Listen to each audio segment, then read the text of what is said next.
All right, guys, welcome into another episode of the Queen City Soccer Show. I am your host, Cole Godfrey, joined as always by my co-host, Level Up Luke. Luke, how you feeling, man? Still recovering from Saturday. This dry weather is destroying my sinus, and that's an ongoing problem every year. And once I get recovered from this dry weather, it'll be pollen season, Cole. So life is just a box of chocolates, the worst ones in the box for me, apparently. Yeah, this is the time of the year where I got to start taking like a Zyrtec once a day because when the pollening, if you will, when that happens, man, I'll sneeze 120 times a day, and it drives my wife insane. I'm like, I can't help it. Like I'm not doing it on purpose. Like I'm just, but I do, man. I'll sneeze. My daughter, bless her heart, she's the same way. We'll sneeze all day long as soon as the pollen hits, man. And there's no medication. The only thing that helps is Benadryl, and that's because you can't sneeze if you're unconscious. I know that's right. Yeah, Benadryl. That's a balancing act for me. If I have I do have a food allergy, so if that gets triggered, I got to go with the Benadryl because I know it's going to work. But then if I have anything else planned that day, I got to balance, coffee or taking a nap or something. Uh, Yeah. yeah, I'll tell you a little bit about Saturday first, and then you can tell me about your experience because two paths in the woods. We kind of went in different directions here. I started out the day going to Hopfly, and I knew it was going to be a problem because I met up with friend of the pod, Ash Hamrick, Reverend Burl, and Chief Keef was out there. Danny Brams and Johnny Hayes showed up eventually. I ran into some friends from work who are big soccer fans. That's a whole nother story, but yeah, it was a blast. We're hanging out and we're just at this crowded bar and kind of yelling Premier League slander at each other. And I realized maybe 10, 15 minutes in, wait, is my voice starting to go already? I haven't even made it out of the tailgate and I'm already feeling like I'm like raspy in my throat. So yeah, that was a problem. And throughout the game, I was thinking, I'm having such a good time, such a good time. I'm not going to be able to talk when this is over. And I did the right thing by not trying to do the media and just enjoying the game as a fan, tailgating before and after the game. Had a chance to see some of my friends from Atlanta that came up for the game. They joined us at the alleyway over by Ramir Bearden Park, the French Quarter area, after the game. And we just had a blast. Like, it was so much fun getting to see all the Charlotte FC, friends and community members here that I haven't seen in months and months. I'm so glad the season is back. Home opener, big success. I had such a good day, and I remember all of it. So even better. Tell me about your day from the other side of things. Yeah, I mean, me and my wife, we came up, met you and your girlfriend over at Hot Fly for just a few minutes. It was very, very loud and crowded in there, and my wife is very, or not very pregnant. She's over halfway pregnant, pregnant enough to where she was like, "Okay, I got to get out of here." So we boogied on out of there, went on up to the stadium, and yeah, just kind of went in and got up to the press box and started chit chatting with folks, and then obviously went down to the pitch before the match, watched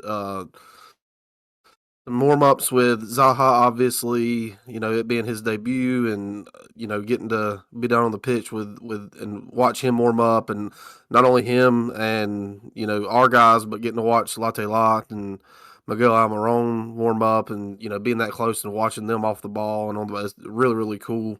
And then just getting to go over to the supporter section before the match and talk to people and film people and get everybody riled up. It was really really cool. And then obviously went up back up to the press box and yeah, just took in the game, and it was a really really good atmosphere. My wife, when Peppa started in the press box, you could literally feel the stadium shaking, and my wife's like, I'm not a fan of that right there. I was like, yeah. I was like, it's they're getting a little rowdy out there, which I appreciate, and I know you were in the supporter section for the first time ever, right? Yeah, it was. And I don't want to harp on this, there was some conversation about it in the post game spaces, which sidetracking, we do this post game show. It's like a call in show. You can join, request to speak, hop on there. We had a good turnout. Some of our friends, Joe Garcia was back this week. Ash was, enjoying himself a little too much, wasn't able to make it. And, we had Bridget from the Queens pitch. We had, Cole, you jumped in for a little bit. And we also had a Inter Miami fan who was starting to talk some smack about how they're the best team in the league and they can't wait to see us next week. So it was a pretty cool dynamic. It was pretty chill. Still having some issues with getting those downloaded because that platform is just full of bugs and technical issues. But we'll try to get back next week and get that published for you guys on the podcast feed. But yeah, first time in the supporter section. I don't have season tickets. Don't want to harp on it too much. Obviously, we know the prices are going up. We all got to make decisions financially that are more responsible. But I bought some supporter section tickets off of the Facebook Marketplace. Didn't get scammed. Dodged a bullet on that one. Got two supporter section seats, and we got there like 20 minutes before kickoff, maybe, and the place was packed. The only seats we could find in the supporter section, general admission, was at the very top, up against the concrete wall in the 200 section. Few rows behind Danny Brams, actually. It was a great seat. A little bit of elevation. You could see the pitch. We weren't in the middle of all the beer showers. The energy was palpable. We couldn't hear anything that was going on the speakers. All we could hear was like the subwoofer bass. So, whatever they said in the stadium is a mystery to me, but I could feel the energy all around me. Um, I did participate in a little mini seltzer shower. I just had a little bit left in my cup after one of the goals, so tossed it up in the air. Got to experience it for the first time, just raining my own seltzer down upon my head. But yeah, it was a blast, man. I had such a good time. I'll definitely be interested in checking out the supporter section again in the future, and trying to get there early so I can get down in the middle of the chaos in that 100 section. Yeah, I've actually took in a few games in the supporter section. If I'm by myself, that's where I'd like to watch a match. But if I have my kids or my wife, I'm just not a fan of it's the beer showers don't bother me. It's when the people start throwing beer like the cups and stuff like that and hitting people with it. There's kids in the supporter sections, all that stuff. I'm not a fan of, and I don't want to go to jail. So I only go if I'm by myself. So yeah, I mean, diving into this match, Luke, we had Jason on to preview it with us. Again, thank you to him for coming on. And yeah, obviously, this match we were all on the same, came to the consensus that this was going to be a tighter match, a closer match than we've seen the past couple of matches between these two clubs. And these two teams still have never had a draw when facing each other. Charlotte now owns the series 4-3 over Atlanta United. And yeah, I mean the first half very, very evenly matched. I'm sitting here looking at the momentum chart right now. The first 10 minutes or so, Charlotte came out on the front foot. The next 10 minutes, Atlanta. The next 5 minutes, Charlotte. Then about 20 for Atlanta, about 20 for Charlotte. And then it just goes back and forth all the way to halftime. And it was, I mean, it was just a very, very evenly matched in that first half. And I don't know what Dean said at halftime or Zaha, which we'll get into that here in a little bit, but they came out in that second half, and again, I don't know what was said, but within 5 minutes of coming back out, uh, you get the Zaha assist that wasn't an assist to Pat Biel. Pat Biel puts it home to go up 1-0. The Bank of America Stadium goes bananas, and yeah, Charlotte FC is off and running. And then just a few minutes later, in the 54th minute, Zaha on his debut gets his goal. What was it like in the supporter section for those two goals, Luke? Oh man, I mean, absolute chaos. I feel like there was pressure that was building up the whole game. We go into halftime 0-0. I feel like Charlotte definitely had a lot of things going for them in the first half, but Atlanta was threatening on their attacks. They were working the ball in on the right side, kind of directly almost at the goal line, at the touch line, and from the left, I feel like they were crossing it in more, and they just weren't really making the progress that they expected. Our defense was holding strong, but it just kind of built this pressure throughout the first half where we were waiting on what was going to be that moment, who was going to break through, what was going to be it was it going to be Atlanta, were they going to find a way to create some chaos in the box, or is it going to be Charlotte? And we found that it was that kind of long clearance, kind of going over the top line, getting a lucky bounce, and just getting on the foot of I think the first goal was got on the foot of Zaha, and he worked it towards the box, and we just created that opportunity, got the quick goal, and that was pretty incredible. I felt like it was a completely different style in the second half. Atlanta made some adjustments, but Charlotte came out with fire and passion, and they were playing a lot harder in the second half, I feel. What did you see from up top? Because, totally different perspective. Yeah, 100%. And it's interesting.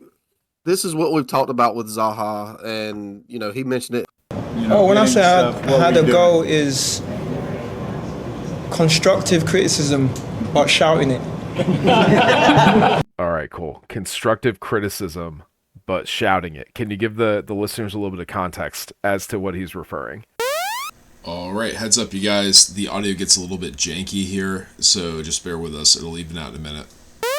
With Zaha coming in and the talent that he is, not only the talent, but the personality that he is, and you could tell with him dealing with the media how he's a little bit more defensive, a little bit more fiery, but a very soft-spoken guy. And I think that just comes from years and years of dealing with British media, which is completely different than dealing with the media in the South. We really want you to do well. They want you to do better over there. It gives them a story. It was one of those things. He was actually asked in this player availability, what worked, what was Atlanta doing in the first half that was working against you, and then the second half, what changed? And I'm going to play something too, Luke. This is from one of my recordings I got from him. So this is what he had to say about that. It did, but the thing is, I think this is why I was like, when I went in, we need to just pass the ball quicker. Because if we slow it down every time, he's got the time to get to me and stop me from turning. It's like if we speed it up second half, by the time he gets over, I've already decided what I'm going to do. So yeah, they did well in the first half, but then Richard managed that for 90 minutes. Yeah, and I mean that's the thing, right? Is they did do well in the first half. They had him blanketed, and he was very adamant about quicker passes when you get the ball.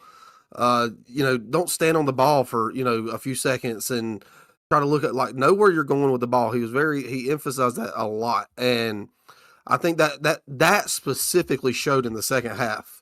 And he talked about when he went in at half, constructive criticism, but loudly. It's one of those things you got to have. You have that leader in Christian Colina in the back. You have that leader in Ashley Westwood in the middle. And now you're going to have Zaha as that leader up front. I love Big Pat. Big Pat's a young guy. I love Liel. That's not his personality type. That's just not who he is. And Zaha can bring that to the table along with world-class talent. And you've seen it on the first goal, the drive that he made. He actually said that he went for a shot and it just got deflected into Pep Biel's pass perfectly, which he put away. But he made that. He created that chance. And, that it comes back to, and I love having the swagger of somebody on this team. We've been missing this for the existence of this club. For him to be able to say and can back it up, for him to be able to say, they did that well for 45 minutes, but they got to try to do that for 90 minutes and cover him for 90 minutes. And he just kind of shrugged his shoulders and smirked. Like that, give me that. That's what I want. And when you can back it up, absolutely sign me up. Well, and you say back it up because we had a signing which I would say was comparable to this signing in terms of like that swagger, that player attribute.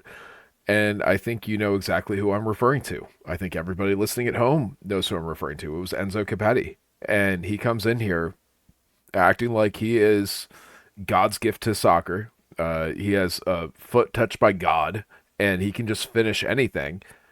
And he never backed it up on the pitch. I mean, he had a few good games, a few good goals, but overall, that signing was a disappointment. And when we parted ways with him, I've not heard another word about him since. So I mean, it is what it is. you have a proven commodity like Zaha comes in here, and he has the swagger, he has the expectations, and then in his debut gets a goal and, you know, one assist, question mark. I mean, I think it was initially ruled an assist and then rescored as unassisted, but you know, like you said, he created that opportunity, so maybe a secondary assist. But Zaha is doing the work. He's obviously not in peak condition. You know, he just did 2 transatlantic flights in a week. He watched his baby girl get born, and congrats. You know, that's incredible. Being a first time father, that means a lot to anybody. And the fact that he had to do all of that travel while also bearing the weight of that, the expectations of the fan base, and being a professional soccer player, not having a break in between any of that. And then he shows up, and I'll tell you what blew my mind. Coming into this game, in the preseason conversation with Jason Longshore, if you guys didn't listen to it, I'd say still go back and listen to it. It is a incredible conversation. We go on for about an hour, and even knowing the results of the Atlanta game, it's just a good soccer conversation. I had such a good time in that interview. But even in that interview, we were talking about, you know, is Zaha going to play at all? Is he going to come on? I said for the last 20 minutes. I thought he was going to come on around the 65, 70-minute mark and see out the rest of the game. He not only was in the starting lineup, he played the full 90. Yeah. That is incredible. Yeah. Living up to the hype, even when he's not at peak condition, early season, new league.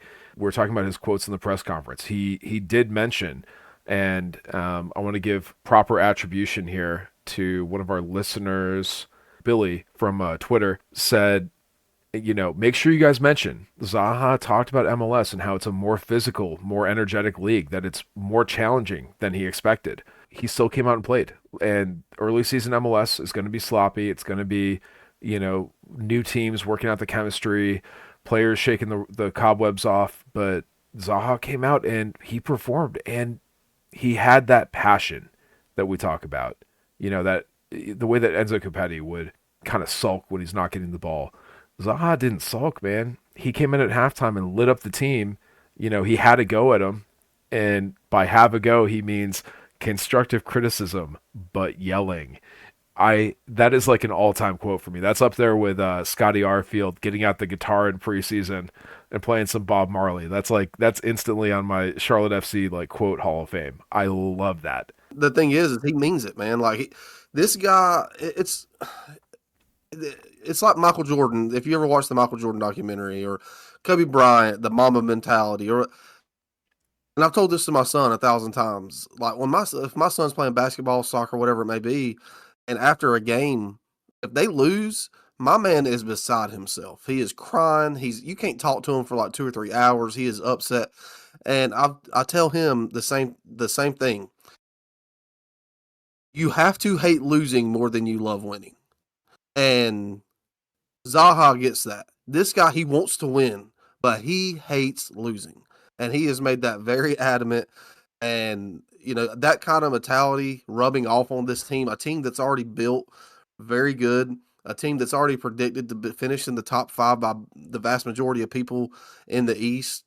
Bringing that fire, that mentality to this team with, Dean Smith leading this team, I think the sky's the limit. And then, like I said, just a few minutes later after that, Leo Labata, who we talked about last week, who kind of went on his disappearing act for the Seattle match, he has a great run down the right side in the 54th minute and has a shot on target, and Brad Guzan saves it, but parries it out, and on the volley, Wilfred Zaha puts it in the right corner to get his goal on his debut.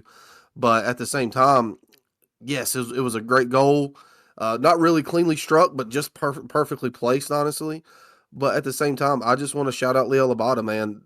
He made that, just like Zaha created that other goal for Pep. Abada created this goal for Zaha. And so when he does good, man, I'm going to shout him out. And he did good. He played significantly better in this game. The foot mob rating only has him at a 6.9. I disagree.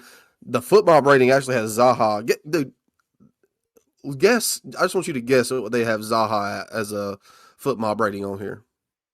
Yeah, he made some poor decisions in the first half.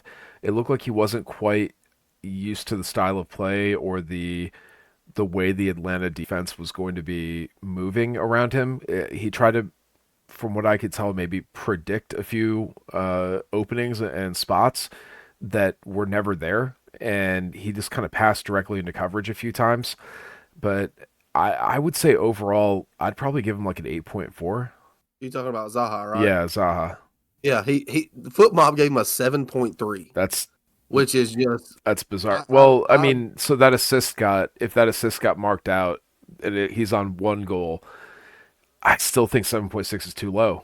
they're 7.3, 7.3. Jeez. Yeah, that's too low, man. He's at least an 8. I'd give him an 8.4, but I would still credit that assist, which if they're not taking that into consideration, I could see it could be a little Yeah, bit lower, I but like I like Foot Mob personally, but when you have Miguel Almiron at a 7.7 and Zaha at a oh, 7.3, that's no. we- Almiron played 70 minutes. He made no impact on the game whatsoever that I saw.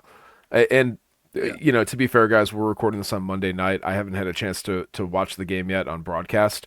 I do plan on rewatching it. So, you know, from what I remember, just face in place, I don't remember Miggy doing anything in this game. I remember him getting shut down, being ineffective.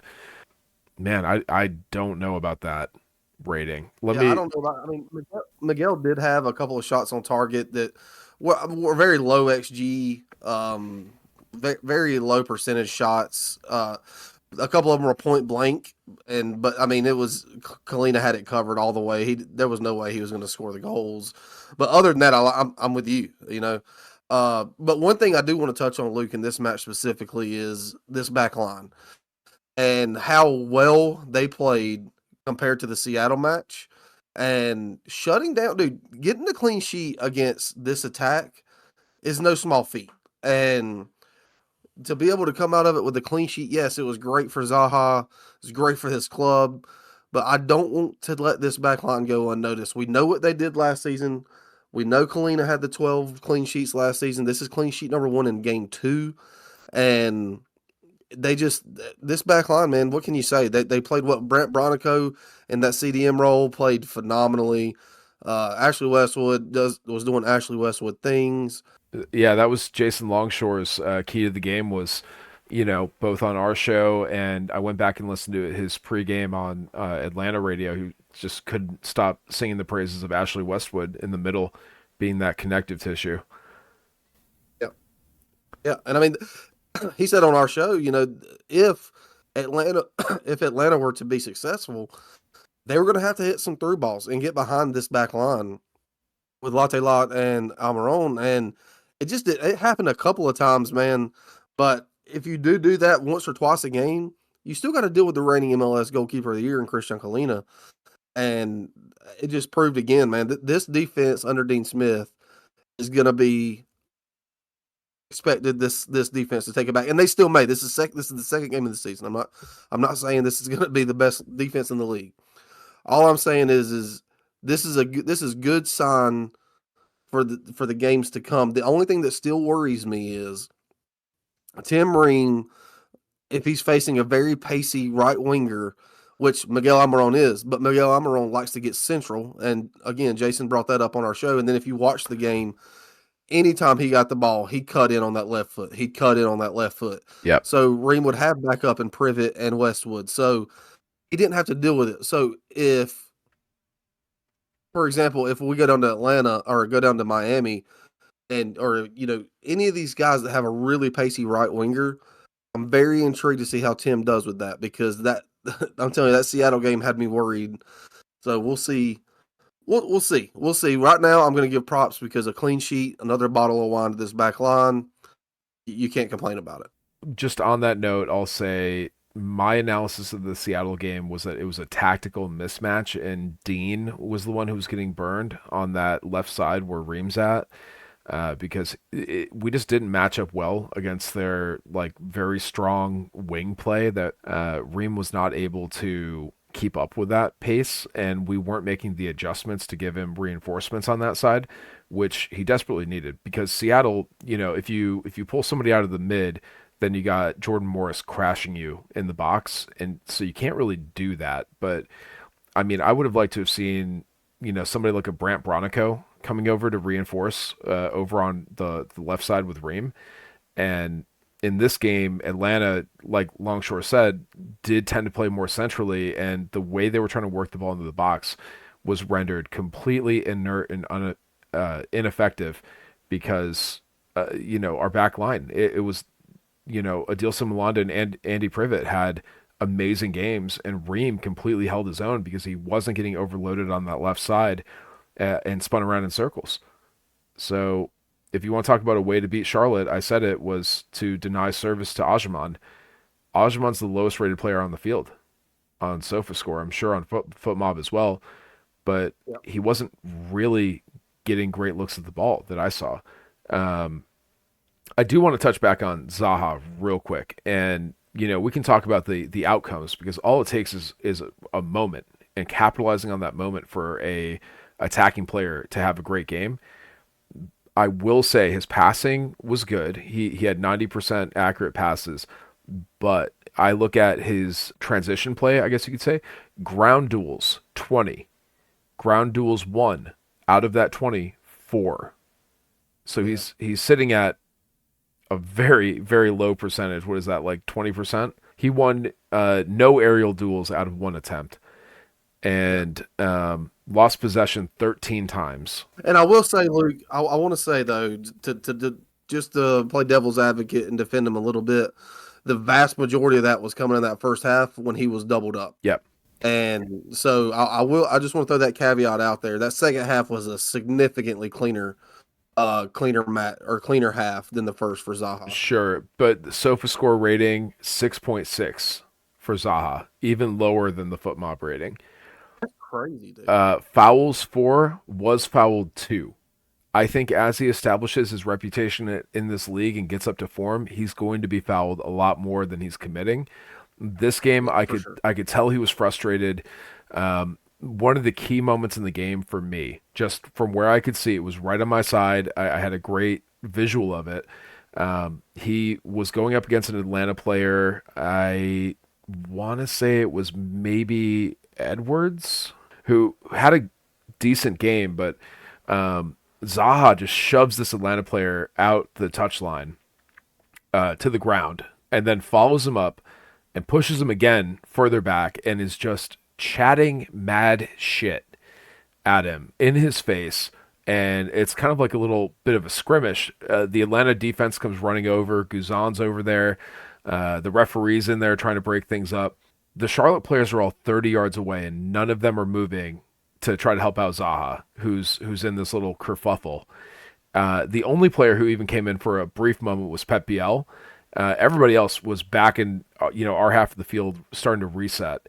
That concerned me, that the Charlotte players were not going to defend their teammate. If that was me and it's a teammate that is playing a team game, I'm running there. I got his back, trying to separate things or reinforce, back up my teammate a little bit. And I didn't see any of that in that one occasion. We talked about that fiery halftime that Zaha gave them, and we need that. We need some fire. We need some passion. And the second half looked completely different. I want to see this team click. I want to see Zaha fit in to, the social groups within the club. We have other Premier League, level players with Ashley Westwood, Nathan Byrne. I want to see Zaha getting along with them. I want to see Ashley put Zaha under his wing a little bit in terms of leadership. I want to see Nathan Byrne gelling with Zaha in terms of that kind of pace of play and that drive, that 90-minute drive. Tim Ream, when he's on the field, he's just locked in 100% of the time. So I think there's a lot of give and take here, and I just don't know how that's going to play, and I hope that Zaha fits in socially with this locker room. We don't have many players that have that kind of, egocentric flair. Ajman certainly has flair, but seems to be just one of the kindest, sweetest, good-natured strikers, always playing with a smile on his face. I don't know how they're going to gel. What do you think socially about this club? Where does Zaha fit in with these other players?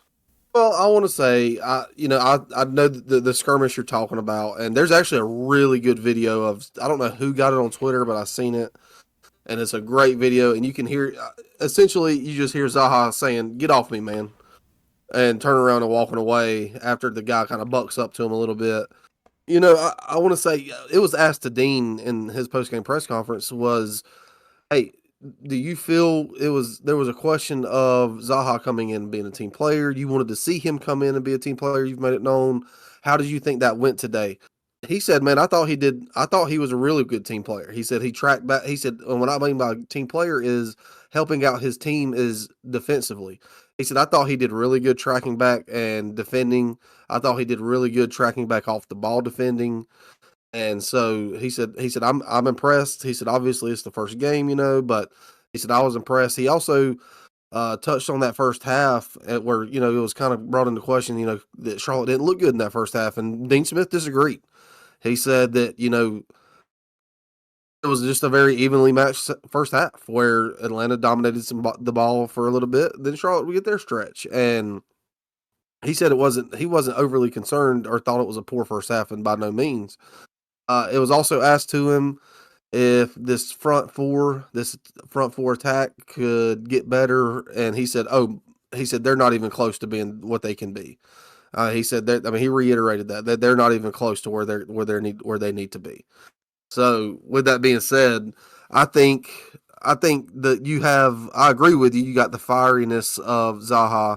Liel obviously is a lot more reserved and humble. Patrick has that flair, but not the same type of, I don't want to say arrogance, but Aggression. He doesn't have the aggression. I mean, yeah, he'll play and through contact. He's very strong, but he's like the cliffs overlooking the sea. He'll let those waves batter him around, but he'll never give in. He's strong and resolute, and it's that cheerful smile though. I would compare Ajman to like a Cam Newton, the guy that yeah, you know in one way that he's always smiling, but the Cam Newton smile was like a fuck you smile, and the Ajman yeah, smile is like he's just happy every time he's on the football pitch. It's his source of joy, and I mean every time I see Ajman out there, man, like I smile. I smile watching him. yeah. We love him. He's our guy. I mean, but with that being said, I want to ask you. It's only game two, so I don't want to overreact, and let's not overreact. It's only game two. Are you concerned about Pat? Because I've seen some takes on Twitter where some people are saying they're concerned about Patrick. Yada yada yada. Yeah. Are you concerned at all about Patrick? Um, I understand where that's coming from because they had very high expectations based on that U.S. men's national team camp, and the people that are concerned, respectfully, don't know ball. I'll just say it. I mean, look, I am a casual fan as well. There's many instances where I'm going to throw out a take, and you would rightfully tell me, "Oh, you don't know ball." I'd be the first one to be like, "Ah, fair play." But I've watched this team a lot, and I know our style of play. I know the MLS level of competition, and it's completely apples and oranges when you look at the U.S. men's team January camp against the C team for Colombia versus an MLS regular season game against Atlanta. That is not the same thing. It's not the same challenge. It's not the same tactics. You're not going to get those opportunities. So, yeah, Patrick can slam dunk. He can absolutely posterize somebody that's an inferior competition when they're coming at him and they don't know his style of play. But when you're in MLS and you're, getting challenged in that first half, Atlanta was pressing us, pretty consistently. That's not something that Charlotte has traditionally either succeeded or completely failed against. It's like playing the Red Bulls, right? That ultra press style. We wear them out. We draw them out over time. We let our defense soak in and absorb it. But that leaves Patrick as kind of that guy up there on an island who's not getting the service, not getting the balls played to him as much. Just calm down. It's early season MLS. He's going to have his moments. We just played arguably the favorite to win the East, the highest spend in MLS history. Patrick was fine. Don't worry about Patrick. He'll take care of himself. but don't expect the same things you saw in that January U.S. men's camp where he had everything served to him on a silver platter. You can't expect that when you're playing the likes of Atlanta and Miami. Now, that said, and we can probably get into this later, the Miami matchup is actually really interesting to me. And so far this season, maybe I would take a flyer on Ajman scoring a goal against Seattle. Who knows if we can work the ball into the box. We had no shots on goal against Seattle. That was a rainy day. We traveled 3,000 miles for the game. But Atlanta, I would not expect Patrick to get that kind of service. We have to break on the counters. Happen to be deep clearances from our defense, but we had the ball bounce our way. We took advantage of our opportunities. They were suffocated. Atlanta was completely outmatched. The key matchup of the game was Atlanta's attack against our defense, and we held strong. All we needed to do was score a goal, and we scored two. So I'm not worried about Pat in this game. Miami, though, that's the first game this season where I would, from a sneaky like a fox betting line, maybe take Patrick Ajman to score a goal. Because I think the matchup against Miami is much more favorable to Patrick Ajman. I watched parts of that game against Houston.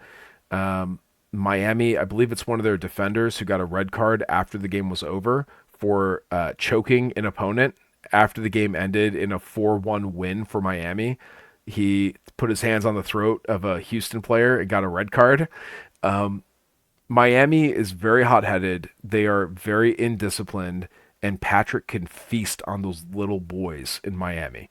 So, not to get into that preview, but that's my only hot take about Patrick is like, just wait. He's going to find his matchups, and it may come sooner than you expect. Yeah, I don't think that there's anything to worry about myself. I think when the service is there and he has opportunities, he's going to make the most of his opportunities. Unfortunately, you're playing Seattle the first week of the season, who last season was the best defensive team in the league. Statistically, they were the best defensive team in the league. And then you come home and you're playing against a very good Atlanta United team. And let's be honest, man, like this game, I love Big Pat, but this game was about Zaha. It just was. It was his debut. It was about Zaha, and not saying that, but he also didn't get very much service again. So, that to me falls back on the wingers, and it falls back on Pep, and it falls back on Ashley. So, and as this team goes on, I'm not worried about Pat. Pat is going to be just fine. With that being said, though, Luke, who's your crown of the day for the Atlanta United match? Ooh, great question. You know what? We do the same. We know what the easy answer is. Yeah, we do. And I don't like going with the easy answer most of the time. You know what? I'll go off the beaten path. I'm going to say Tim Ream is my crown of the match. This is not man of the match. He's not the most impactful player, but he was, I think, without a doubt, the most improved player from the Seattle game to the Atlanta game. Tim Ream, U.S. men's national team captain, 35 years old. What's up, buddy? Hey, we're like basically the same age. We would have been in the same class in high school, right? I'm sure he's class of 06. So shout out to Tim Ream. He had a tough match, and being able to have the composure to rebound out of a bad performance and then shut down an attack on the Miguel Almiron side of the field. Let's go, buddy. Like, you did it. And Andy Privet the same way. I think it's kind of like that connection between Ream and Privet with the defense. Zaha did get back and play some defense, and man, I'm happy. Like, Tim Ream, we're weak at left back. If he's not working out, I'm not sure what plan B is, but he turned it around for this game, man. I got to give him the crown. He wasn't spinning in circles this game. Yeah, no, I think it's a good shout for sure. I think Tim was much improved, and I think he had a really good game. And I will say, Cole, if you say Christian Kalina, then I'm going to quit this podcast right now, because the defense made Kalina's job so easy in this game. Yes, it's a clean sheet, but he did not have to work for this one. So I don't even want to hear Kalina, but go ahead. I'll let you continue. No, I will say on FootMob, he was the highest rated player at 8.0 for Charlotte FC. But no, Zaha was man of the match. He made MLS Team of the Week. To be different, I'm going to go with Pat Biel. Assist in this first match, goal in this match. The guy the first 2 games of the season has been the best player on your team through 2 games. And I think that he had another really, really good game. Very lively, very energetic, very good runs off the ball. Yeah. And it just looks electric, man. So he's had a really, really good start to the season. Hopefully we can find a way to keep him throughout the rest of the season after July. And because I mean, if this is indicative of what's to come with Pep, I think there's big things coming because he's looked really, really good these first 2 matches. So I'll give my crown of the day of the award to Pep Biel. Well, hey, let me jump in here and go on another side tangent because that's what I'm here for. You cannot like Pep Biel and talk shit about Zoran Krneta, right? Like Pep Biel is a prototypical Zoran Krneta signing. He's the guy that's underappreciated. We got him from the second or third division of a European league. He's a guy who had potential earlier, wasn't showing it where he was at. But Zoran said, this is a guy that can fit our system. He's a guy who can help us and give us what we need. Pep Biel looks good, man. He looks talented. He has the flair. He has the technique. He gives us something that we lack from the rest of our squad. Not that the rest of our squad isn't great. It's just that he gives us that extra something.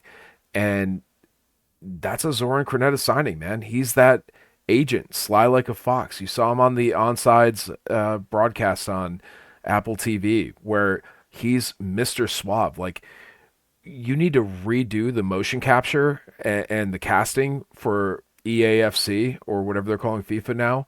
Like, you got to model that on Zoran because that entire episode looked like the cutscenes in FIFA where you're negotiating between the manager of your club and the agent of the other club.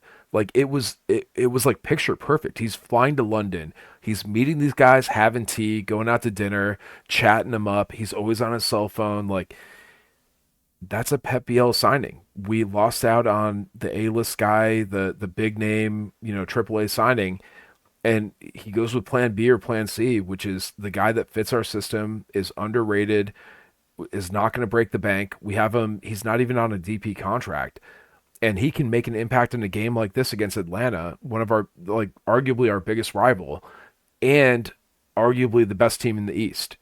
And you have Pep Biel scoring a goal and being the crown of the day from the Queen City Soccer Show. Like, what else do you want in life? You cannot be mad at Zoran Krneta, man. Like, he takes big swings. If that doesn't work, he has Plan B. He has Plan C. And if a player is already signed with us and not working, he's not going to wait it out and try to end their contract. He's going to cut him immediately or maybe take a deal that's not as favorable just so we can get him off our books. Like, the dude is a prototype of a modern, football manager, technical director, like the guy that runs the contracts, whatever that might be called at your club. I know there's different terms, but I'm sick of hearing the Zoran slander from this fan base. As far as I'm concerned, Z-Man, Zoran Krneta is in a contract year with Charlotte FC. It's put up or shut up. What does Zoran Krneta have? Pretty much everybody on this roster is, a Zoran Krneta signing, but I look at Pep Biel, Wilfred Zaha, Tim Ream. Let's go with Liel Obata for sure. I mean, these are the players that he's brought in that are you can directly attribute that to Zoran Krneta and our glorious overlord, David Tepper, dishing out the bucks for some of these players. And having an owner that's willing to spend is a major part of this. So I will criticize David Tepper because we're fan media. We're not state TV. We're gonna give the criticism when it's earned. And David Tepper's done a lot of things I don't agree with, but he has a lot of money and he's willing to spend it to put an entertaining product on the field. You have to give him that. He's right up there with Arthur Blank from Atlanta. So respect where it's due. Pep Biel, man, I like it. I like what I'm seeing, and I think this is going to be his year. From what I'm seeing so far, this is what I hope to see out of Pep Biel. And I know Zoran, his contract, his career with Charlotte FC might be riding on players like Pep Biel. So cheers for that crown because I think that's well earned. Yeah, and to kind of touch on something else that maybe doesn't shine David Tepper in a very good light, but attendance for this match has been in big discussion, and I want to kind of get your thoughts on this really quickly, Luke. Season openers tend to be draw the biggest crowd. This game in attendance, you have 51,002, which is down from each season. It has went down significantly, and I kind of want to be the optimist here. Like Jason said the other day, we've gotten to a point here in 2025 where we're complaining about 51,000 people watching a soccer game in Charlotte, North Carolina. Still the highest attended match in the country, and in week 2, and we're still complaining about it. And I get it from a certain aspects, but again, it's a good thing to be complaining about when you still have 51,000 people in attendance. Man, you don't want a nuanced take from me. You want me to be bad cop, right? I want your honest opinion. I can give you a nuanced opinion, and there's pros and cons, and I understand the complexities, but let me be bad cop for a moment, right? So, yeah, it's year 4. The attendance has dropped every year. What else can we directly correlate with the attendance numbers? It's the increase in ticket prices. And we talked about it in the Yep. post-game spaces. It's the prices for a season ticket have raised 45% since year 1, and we're only in year 4. It's insane, man. In this economy, you're going to raise our ticket prices. You're going to raise the concession prices. I noticed last night that the beers at Bank of America Stadium, you guys don't have them up in the press box, but down in the supporter section where the working people live, Cole, we had $2 increase for the beers. They went from an outrageous $14.50 per beer to $16.50 for a beer. That's insane. That is Yeah. absolutely insane. They know we're just going to spray them up in the air when we score a goal, and they're charging us $2 more for the privilege. That's not inflation, man. That is price gouging. You go to Mercedes-Benz Stadium in Atlanta, I can buy a beer, a slice of pizza, a hot dog for my kid, and a water for $10, right? And we're charging $16.50 for a beer. It's absurd, and I would love to see Bank of America Stadium filled to capacity. I would love to see our concession stands selling out every game, and we can do that with one simple change, right? Yep. By rearranging the priorities coming down from the top. So there's my bad cop argument of why we had 51,000 attendance. And you might say, Jason Longshore might say, a number of level-headed, very smart analysts and fans who I love and respect might say 51,000 is champagne problems. Like, we're talking about 51,000 in the Carolinas. Bro, we put 71,000 in the stands for Messi. Okay? Like, we put 71,000, 72,000 in the stands for the debut opening game of Charlotte FC. We can sell the tickets. We can create the hype and the excitement when the price is right.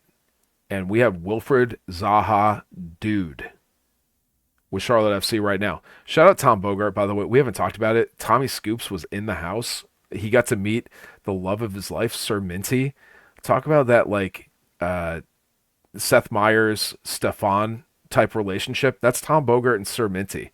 It is the romance for the ages, whirlwind romance. And Tom Bogart finally got to meet Sir Minty in person. He got to party it up with Top in 90 and over at Hopfly. Fantastic. Just, peak content, peak Charlotte FC content. I want to try to be optimistic before I go back in on the attendance here. But also going in is we allowed MLS to give us a 2:30 start time for our home opener. 2:30 in the afternoon. The weather was great.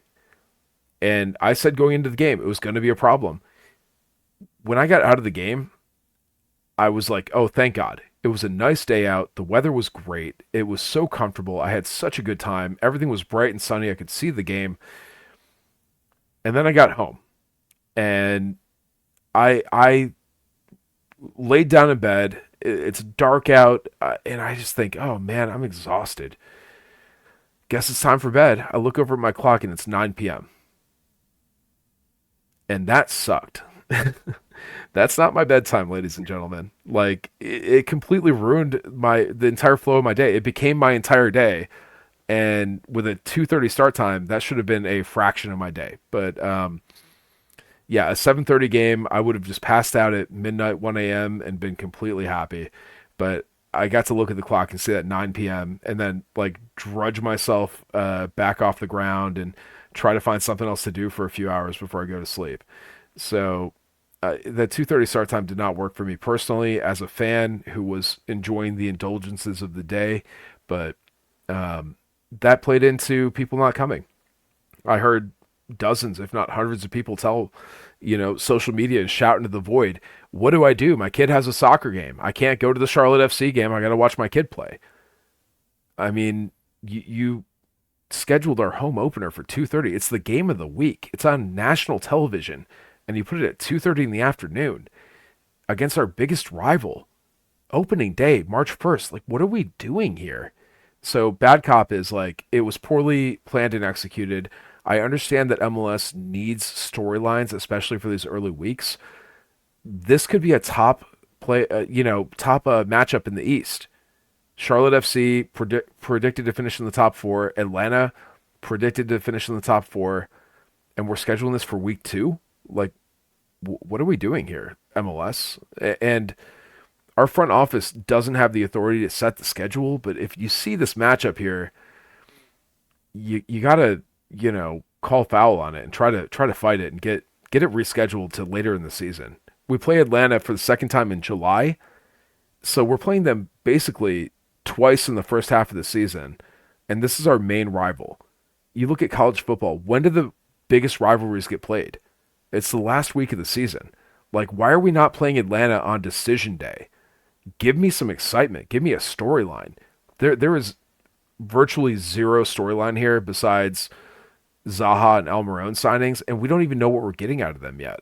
So, yeah, I'm kind of mad. I can see how fans wouldn't be thrilled about that. And let's also talk about what sells tickets, right? What sells tickets is success. Yeah, we made the playoffs last year, but we got bounced in the first round to Orlando. Right or wrong, agree with the refs or don't. I certainly don't. We didn't make a playoff run. We made the playoffs in the 5 spot. Making the playoffs in the 5 spots, not super impressive. We weren't even a home team in the playoffs. We got one home game that ended in a draw. Yeah, we won on penalty kicks, and it was a great game. I loved it. But devil's advocate, you're not making a splash in this market where we saw the Panthers make a Super Bowl run 10 years ago. I want to see Charlotte FC make a Super Bowl run. I think we have the team to do it this year, but you got to convince the fans. All right, that's all I got, man. That's all I got. No, yeah, I mean, I get all that. I get the price gouging, and trust me, I agree with everything that you said.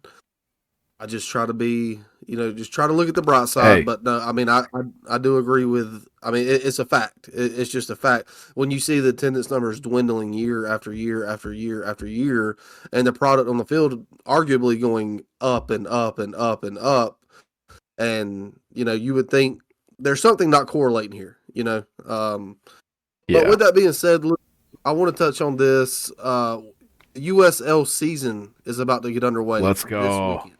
Let's go, baby. This is what we really care about. We got through the Charlotte FC, which I know all of you want to hear about.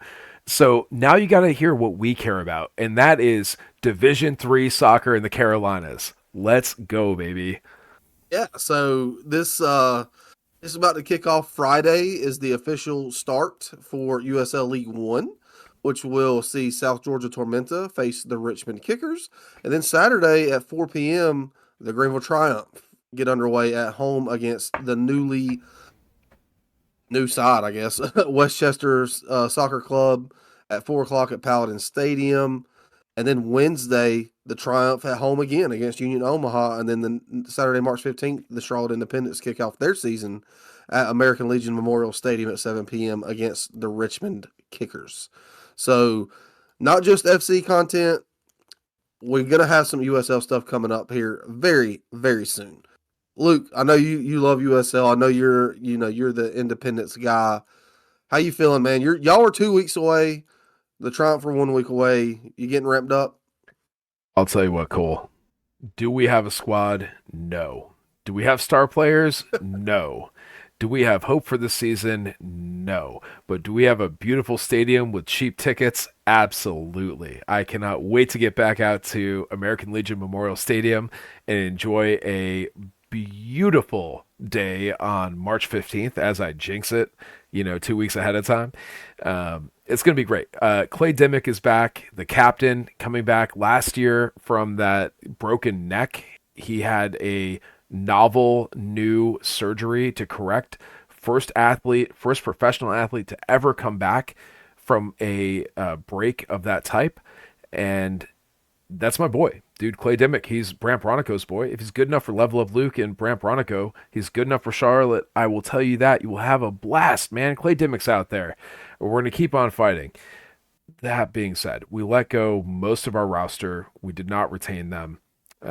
You guys over in Greenville, you're going to get to experience, just when you thought you'd escaped Juan Carlos Oberon, you're going to face him again because he's with Westchester, going back up north after the season. We thought we had a chance to re-sign him. We thought it was a done deal, but he stayed true to his pre-season opinions last year when he said he didn't want to play in Charlotte. He turns out wanted to go back to New York. So you got JC Oberon, the Golden Boot runner-up last year, coming to visit you in Greenville. So best of luck with that. I'm glad we don't have to face him.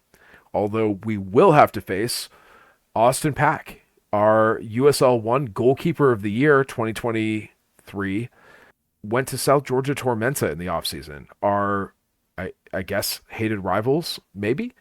Austin Pack, losing him was an absolute blow to Charlotte Independence. I cannot believe, one, we let him go. Two, we let him go to our nearest rival outside of Greenville. My God, what are you doing, Independence front office? I am so just heartbroken by that.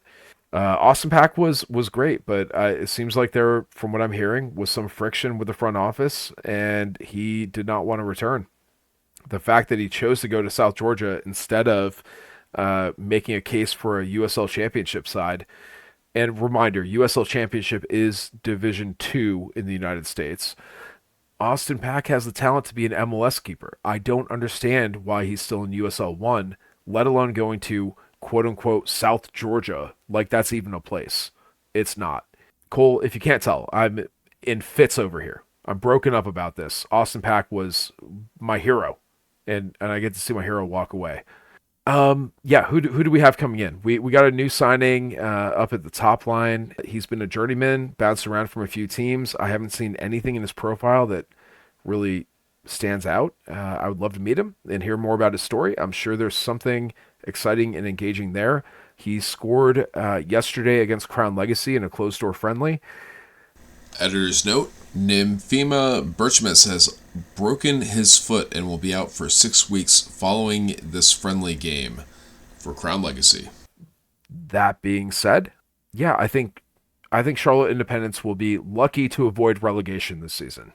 Shout out to our friend Russ Davenport. He is the broadcaster for the Greenville Triumph, where he points out that Mike Jeffries will have the team fighting and competitive in the league. That has proved the case for the last 10 plus years, and I'm sure it will continue to be the case in 2025. Shout out. Well, I also want to touch on, with last year, USL debuted the Jägermeister Cup, which I just absolutely love the branding of that personally. But they're doing it again this season, Luke, but it's not just any Jägermeister Cup. It's USL League One and USL Championship teams, which is just takes it to the next level for me personally. It gets kicked off, Luke, Friday, April 25th with the Charlotte Independence taking on North Carolina FC. Yeah. Is that venue still TBD, or have they announced the location for that yet? Have you? It's going to be at North Carolina FC. Okay, that makes sense. Yeah, initially they made that a TBD. Yeah, at NCFC makes the most sense on that one. It's the only exciting fixture that I saw on the initial round of Jaeger Cup matches for Charlotte Independence. NCFC, they're our hated rivals. They beat us in the national championship 2 years ago and bought their way to promotion. Although, to be fair, I guess they earned it in that past overtime penalty shootout in the national championship. They should have gotten promotion if there was true pro rel, which may be on the way. We can touch on that later if you'd like.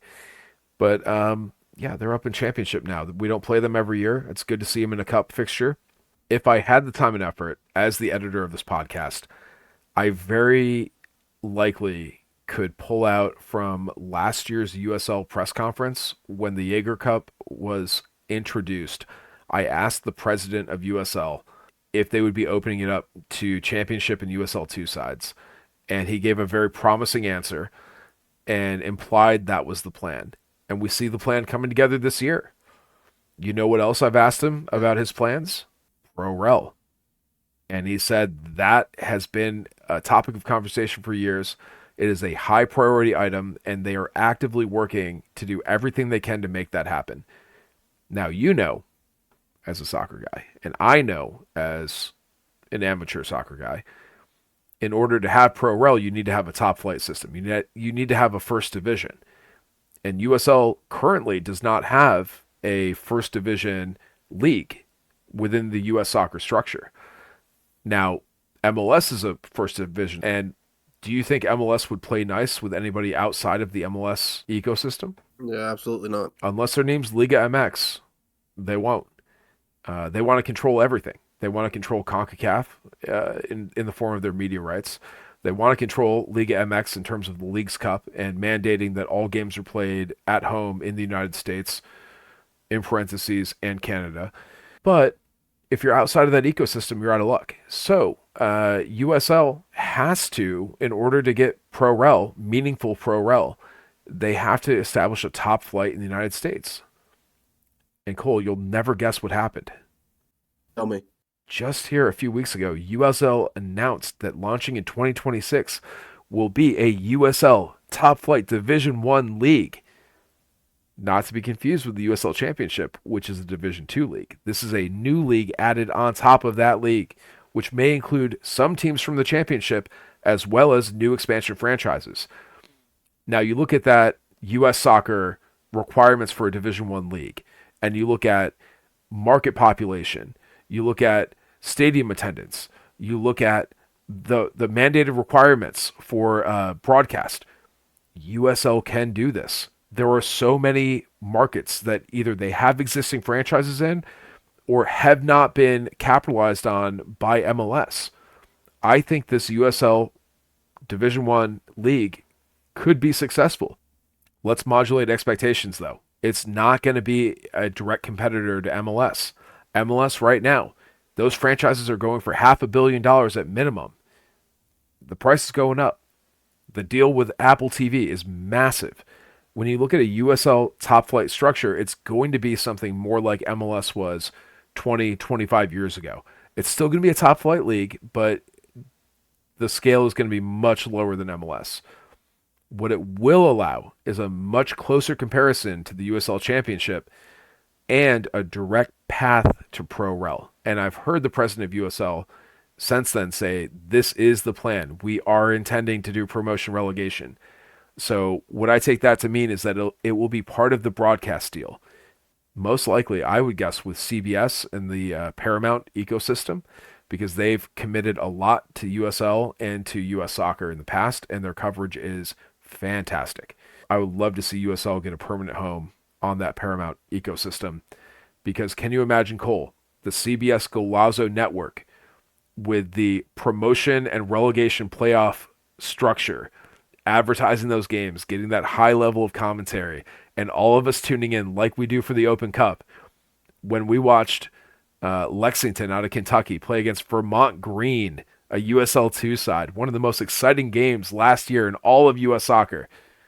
Can you imagine watching that? And the stakes are promotion relegation in the United States. What dreams are made of, man. I mean, it really is. Anyway, if I didn't get you hyped up from that, I don't know what will. I'm excited. USL is going places. I'm just avoiding talking about North Carolina FC versus Charlotte Independence because that's going to be ugly.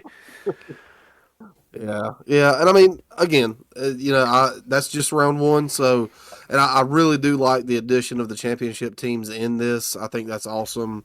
Uh, just expanding it a little bit more and getting to see like Miami FC is coming to Greenville in the Jägermeister Cup, so it'd Oh, be cool let's to get to see go. them. That's a good matchup. Yeah, Greenville's getting to play Charleston again. They did play in the Open Cup a few years ago in Greenville. I got to go to that game. It was a phenomenal game to be at.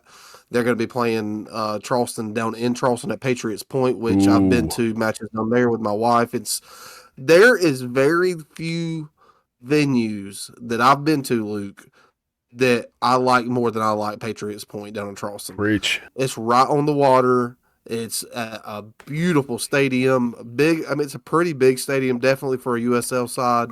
And the only thing you got to look out for down there is the damn seagulls. They are everywhere.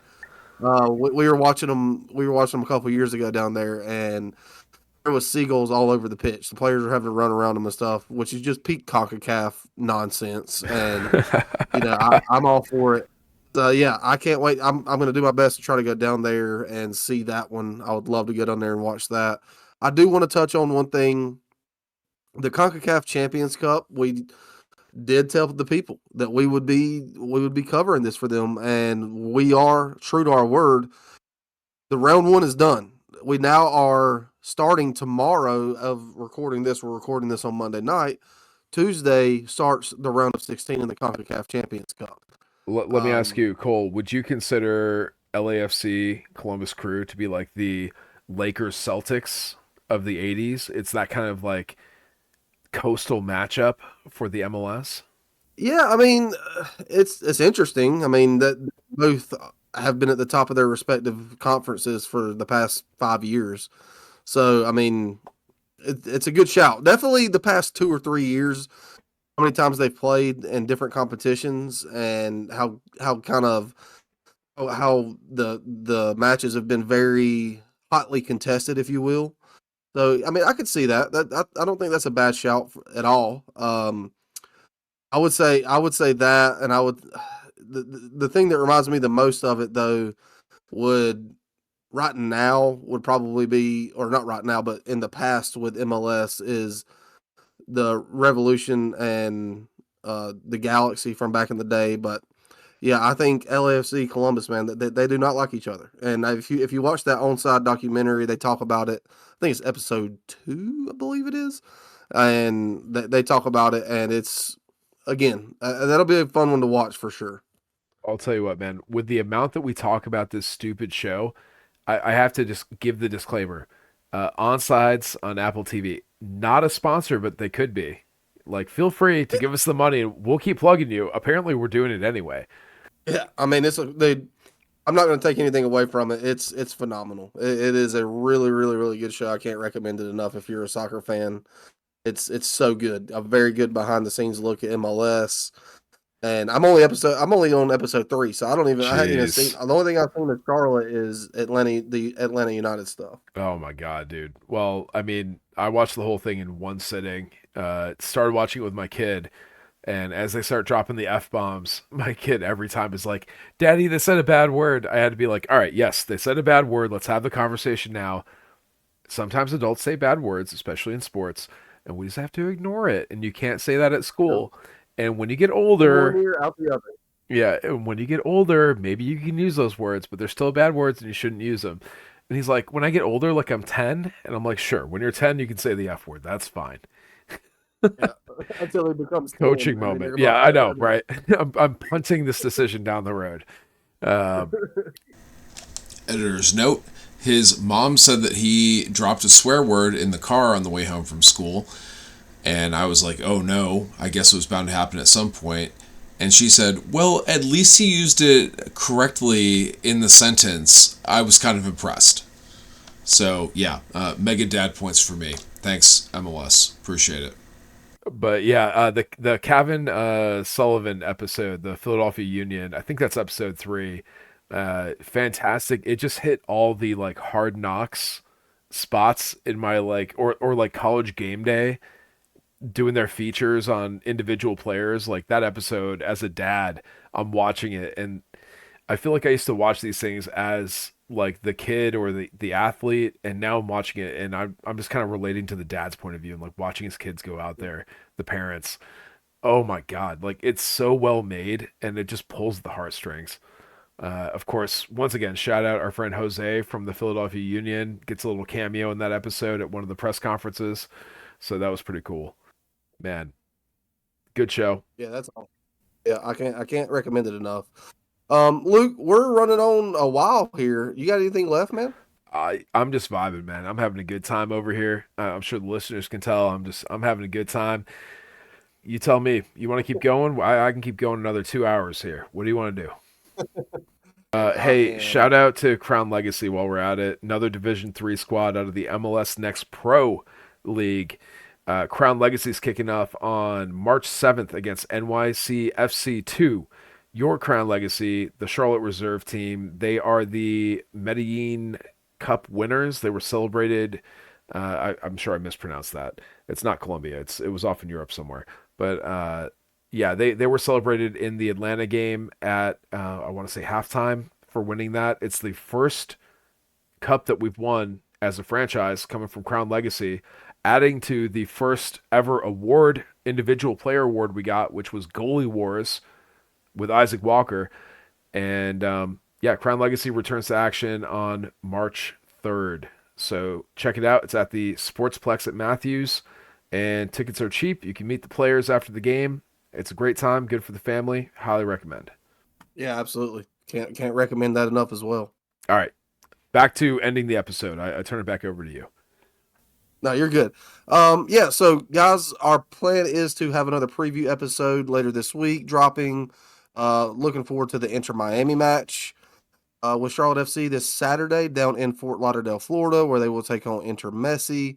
And hopefully we'll have that out for you guys at the end of this week. And yeah, just be sure to give us a follow on all of our socials at QCS Pod on Twitter, at QCS Pod underscore on Instagram, at QCS Pod everywhere else. He is Level Up Luke at LVLUP underscore Luke on Twitter. I'm at Cole Godfrey at Cole underscore Godfrey on Twitter. And give us a follow. We'd much appreciate it. We're on Spotify, Apple, YouTube, you name it, we're there. Subscribe, like, share if you enjoyed the content. That's all I got, Luke. I'm good. I'm feeling ready for this Miami match. If you're good, man, it's for the crown. For the crown, baby.